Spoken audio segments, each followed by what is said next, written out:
ചുംബനവും രതിരംഗങ്ങളും കമലഹാസൻ സിനിമകളിൽ എപ്പോഴും കാണും. ഒരു കമൽഹാസൻ സിനിമ എന്നാൽ അതൊക്കെ വേണം എന്നാണ് ഒരു കാലത്തെ ആരാധകർ കരുതിയിരുന്നത്. ഏത് നടിയെ കിട്ടിയാലും കമൽഹാസൻ കെട്ടിപ്പിടിക്കുകയും ചുംബിക്കുകയും ഒക്കെ ചെയ്യും. പലപ്പോഴും നടിയുടെ അനുവാദം ചോദിക്കാതെയാകും കമൽ ഇത് ചെയ്യുക. പ്രശസ്ത മലയാള നടി കാർത്തികയെ തൻ്റെ നായകൻ എന്ന സിനിമയുടെ സെറ്റിൽ വെച്ച് കമൽഹാസൻ ചേർത്ത് പിടിക്കാൻ ശ്രമിച്ചതും കാർത്തിക ആ കൈ തള്ളി മാറ്റിയതും വലിയ വിവാദമായി മാറി. പിന്നീട് കാർത്തികയ്ക്ക് തമിഴിൽ ഒരൊറ്റ അവസരവും ലഭിച്ചില്ല എന്നുള്ളതാണ് ശ്രദ്ധേയം. അങ്ങനെയൊക്കെ ഉലകനായകൻ ചെയ്യും. അതൊക്കെ ഉലകനായകൻ്റെ ഒരു പ്രത്യേകതയാണ്. ഉലകനായകനെ കുറിച്ച് ആരും എതിരഭിപ്രായം പറഞ്ഞിട്ടില്ല. ഏറ്റവും ഒടുവിൽ അദ്ദേഹത്തിൻ്റെ മുഖം മൂടി വലിച്ചു കീറിയത് നടി ഗൗതമിയാണ്. ഗൗതമിയുമായി ഏറെക്കാലം ലിവിങ് ടുഗദർ ബന്ധത്തിലായിരുന്നു നമ്മുടെ ഉലകനായകൻ. ഉലകനായകൻ്റെ അടുത്ത് നിന്ന് ഓടി രക്ഷപ്പെട്ടു എന്നാണ് ഗൗതമി പറയുന്നത്.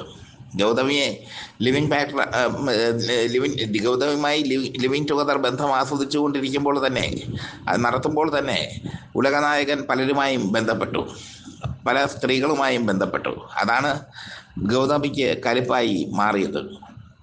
തമിഴിൽ ഉലകനായകൻ കമൽഹാസനെ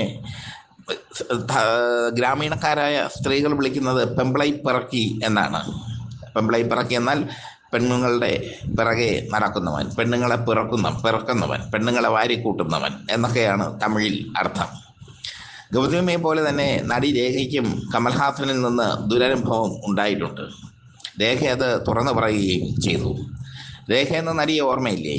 ഏയാട്ടയിൽ മോഹൻലാലിൻ്റെ നായികയായി വന്ന രേഖ, ഒളിയമ്പകളിൽ മമ്മൂട്ടിയുടെ നായികയായി വന്ന രേഖ, മറ്റേ നമ്മുടെ സിദ്ദിഖ് ലാലിൻ്റെ റാംജി റാവു സ്പീക്കിംഗ് എന്ന ചിത്രത്തിലൂടെ നായികയായി മാറിയ രേഖ. ആ രേഖ തമിഴ് സിനിമ ഉപേക്ഷിക്കാൻ കാരണം തമിഴ് സിനിമയിൽ ഗ്ലാമർ കാട്ടാൻ പറ്റാത്തതുകൊണ്ടാണ്. ആദ്യ തമിഴ് സിനിമ തന്നെ രേഖയ്ക്ക് നൽകിയത് തിക്താനുഭവമാണ്. പുന്നകൈ മന്നൻ എന്ന ചിത്രത്തിൽ കമൽഹാസനും രേഖയും നായകന്മാരാണ്. രേവതിയും അതിൽ നായികയായി അഭിനയിച്ചിട്ടുണ്ട്. അതിലെ ഒരു രംഗത്തിൽ ഇരുവരും വെള്ളച്ചാട്ടത്തിൽ ചാടി ആത്മഹത്യ ചെയ്യാൻ ശ്രമിക്കുന്നു. ഈ കമൽഹാസനും രേഖയും ആത്മഹത്യ ചെയ്യുന്നതിന് മുമ്പ് കാമുകിക്ക് കാമുകൻ വികാരനിർഭരമായ ഒരു അന്ത്യചുംബനം കൊടുക്കുന്നു. രേഖയുടെ നെറ്റിയിൽ ചുംബിക്കും എന്നാണ് സംവിധായകൻ രേഖയോട് പറഞ്ഞിരുന്നത്. പാവൻ രേഖ അത് വിശ്വസിക്കുകയും ചെയ്തു. പക്ഷേ നെറ്റിയിലല്ല കമൽഹാസൻ ചുംബിച്ചത്, ചുണ്ടുകളിലായിരുന്നു. ഒരു ലിപ് ലോക്ക് തന്നെ അങ്ങ് നടത്തി കമൽഹാസൻ. ഈ സംഭവം രേഖയ്ക്ക് മെൻ്റലി വലിയ മാനസികമായ ഒരു വലിയ ട്രോമ ഉണ്ടാക്കി.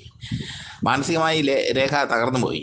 രേഖ പിന്നീട് അത് പറയുന്നത് കമൽ സാർ ഒരിക്കലും അങ്ങനെ ചെയ്യുമെന്ന് പ്രതീക്ഷിച്ചിരുന്നില്ല. സംവിധായകൻ തന്നോട് അത് പറഞ്ഞതുമില്ല. പക്ഷേ കമൽ സാർ അത് ചെയ്തു. അത് ചെയ്ത ശേഷം എനിക്ക് കമൽ സാറിനോട് വല്ലാത്ത വെറുപ്പ് തോന്നി. അതിനുശേഷം കമൽ സാറിൻ്റെ സിനിമകളിൽ ഞാൻ അഭിനയിച്ചിട്ടില്ല. ഇതാണ് രേഖ, തൻ്റെടിയായ രേഖ പിൽക്കാലത്ത് തുറന്നു പറഞ്ഞത്. അന്ന് കമൽഹാസനെതിരെ പറയാനുള്ള ചങ്കുറപ്പ് ഒരു തനിക്കും ഇല്ലായിരുന്നു. കാരണം തമിഴ് സിനിമയിലെ മുടിചൂട മന്നനായിരുന്നു കമൽഹാസൻ. രജനീകാന്ത് കഴിഞ്ഞാൽ ഏറ്റവും കൂടുതൽ ആരാധകരുള്ള സൂപ്പർ താരം അതായിരുന്നു കമൽ. കമലിനെതിരെ ഒരു വാക്ക് പറഞ്ഞാൽ പിന്നെ ആ നടി സിനിമയിൽ അഭിനയിക്കില്ല. ഇങ്ങനെയായിരുന്നു കമലിൻ്റെ ചൂഷണങ്ങൾ പലപ്പോഴും. ഹേറാം എന്ന ചിത്രത്തിൽ റാണി മുഖർജിയുടെ നിതംബത്തിൽ കടിച്ചു കമൽ. അത് റാണി മുഖർജിയോട് നേരത്തെ പറഞ്ഞിരുന്നില്ല. റാണി മുഖർജി ഒരു ഫോട്ടോ തുടയ്ക്കാൻ സ്റ്റൂളിൽ നിൽക്കുമ്പോൾ പിറകിൽ കൂടി വന്ന് നിബന്ധത്തിൽ ആഞ്ഞ് നിബന്ധത്തിൽ കടിച്ചു പറിക്കുന്ന കമലിൻ്റെ രംഗം, ആ രംഗം ഹേറാമിലെ ഹൈലൈറ്റ് രംഗമായിരുന്നു. റാണി പത്മിനി അത് നേരത്തെ അറിയാത്തതിൽ സംവിധായകൻ കമലിനോട്, അത് നേരത്തെ പറയാത്തതിൽ കമലിനോട് പരിഭവവും പറഞ്ഞു.